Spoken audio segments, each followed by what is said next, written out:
Hey, you old heifer, we got money. And the trained guard, hair all over the 6'5" of them kneeling in front of me a praying. Kid, please don't kill me. Ha ha, everything went slicker than... When Cat Ballou hit theaters in 1965, no one expected the raucous, offbeat Western comedy to become a classic. But thanks to a perfect storm of absurd humor, a standout performance by Lee Marvin, and Jane Fonda's straight-laced resilience, it became one of the most memorable Westerns ever made. However, behind the scenes, the set was anything but smooth sailing, especially for Jane Fonda, who had to deal with Marvin's drunken antics. And just when she thought she'd had enough, Marvin took it a step further by insulting her husband. What really happened on set? Let's dive into the wild ride that was Cat Ballou, from its rocky production to the drunken chaos that nearly drove Fonda insane. The film starred Jane Fonda as Cat Ballou, a school teacher turned outlaw, and Lee Marvin in a dual role as the drunken, washed-up gunfighter Kid Shalene and his ruthless brother Tim Strawn. The supporting cast included Michael Callan as Clay Boone, Dwayne Hickman as Jed, Tom Nardini as Jackson Two Bears, and the legendary Nat King Cole, alongside Stubby K, as a pair of balladeers who narrate the story through song. The movie was directed by Elliot Silverstein and adapted from Roy Chancellor's novel The Ballad of Cat Ballou, which was originally a serious Western. However, in a bold creative move, the filmmakers turned it into a comedy, blending slapstick humor with Western tropes.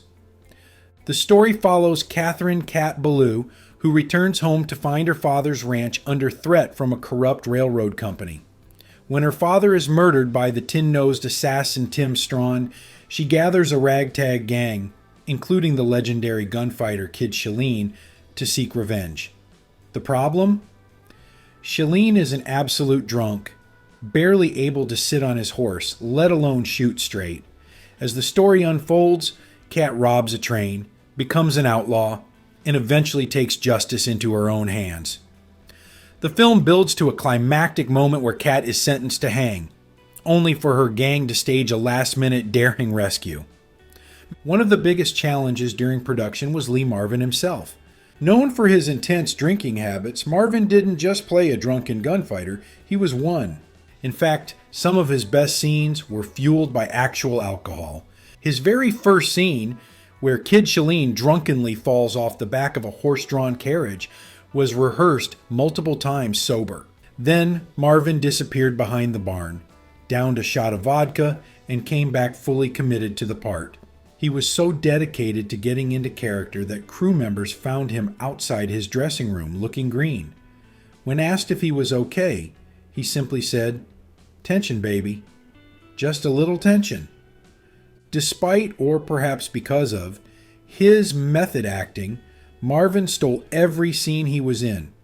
His comedic timing and physical performance, from staggering into walls to hanging sideways off his horse, were nothing short of genius.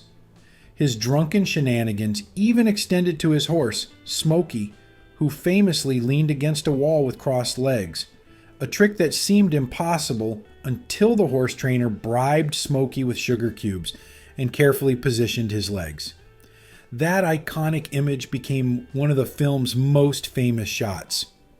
While the cast and crew found Marvin's antics hilarious, Jane Fonda was less than amused. She had taken the role reluctantly. She didn't even understand the script when she first read it, but contractual obligations with Columbia Pictures forced her to sign on. While everyone else got to ham it up, she had to play the straight role, which frustrated her. Marvin, in his constant state of inebriation, saw this as an opportunity to loosen her up. He constantly joked with her, tried to get her to break character, and generally disrupted her attempts to keep things serious. But Fonda was having none of it. Things escalated when Fonda's then-husband, French filmmaker Roger Vadim, visited the set. Marvin, drunk as ever, walked up to Vadim and slurred, "I hate the French." Before Vadim could respond, Marvin added, "But I like you because you're half Russian, even though I hate Russians too." It was the final straw for Fonda, who was already exasperated by Marvin's behavior. The tension between the two was palpable for the rest of the shoot. Despite all the behind-the-scenes chaos, Cat Ballou turned out to be a massive success. Marvin's over-the-top performance won him the Academy Award for Best Actor, an outcome that surprised many, considering he was up against heavyweights like Richard Burton and Laurence Olivier. Accepting his Oscar, Marvin famously quipped, "Half of this probably belongs to a horse out in the valley somewhere." I don't want to take up too much of your time. There's too many people to correctly thank for my career.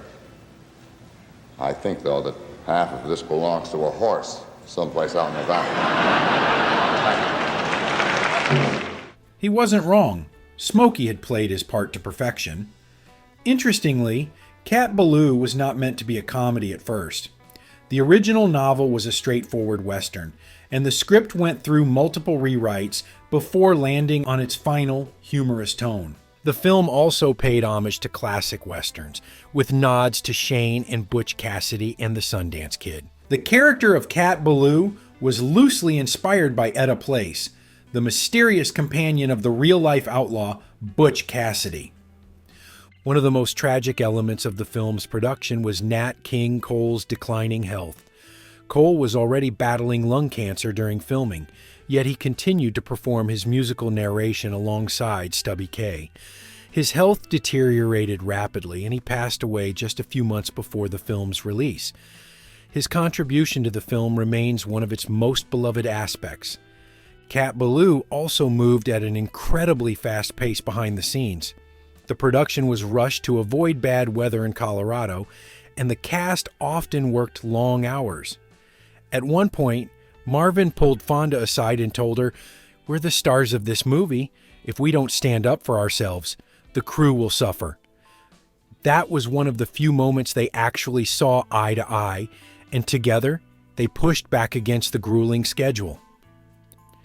Despite Jane Fonda's doubts about the film, Cat Ballou became a Western classic, ranked among the top Westerns of all time by the American Film Institute. It was also a major financial success, grossing over $20 million and proving that comedy had a place in the Western genre. The film's legacy lives on, and while Marvin's drunken antics may have driven Fonda crazy, they cemented his place in cinematic history. Now it's time to hear from you. What do you think of Lee Marvin's performance in Cat Ballou? Was it Oscar-worthy, or do you think another actor should have taken home the gold? Let us know in the comments.